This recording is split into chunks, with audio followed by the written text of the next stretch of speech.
শুভ দুপুর বন্ধুরা, রবিবারের লাঞ্চ থালি নিয়ে হাজির হয়েছি অনেক দিন পর।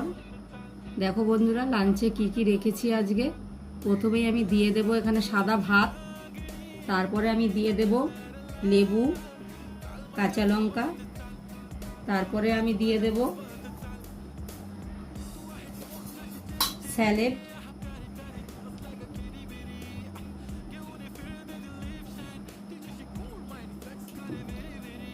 তারপরে আমি দিয়ে দেব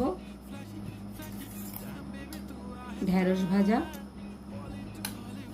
তারপরে আমি দিয়ে দেব মসুর ডাল, তারপরে আমি দিয়ে দেব আলু পটলের কষা তরকারি, আর এখানে আমি দেব লাস্টে চিকেন কষা। আজ এই পর্যন্তই। দুপুরের লাঞ্চ থালিটা কেমন হলো তোমরা কমেন্ট করে জানাবে। এখানেই শেষ করছি।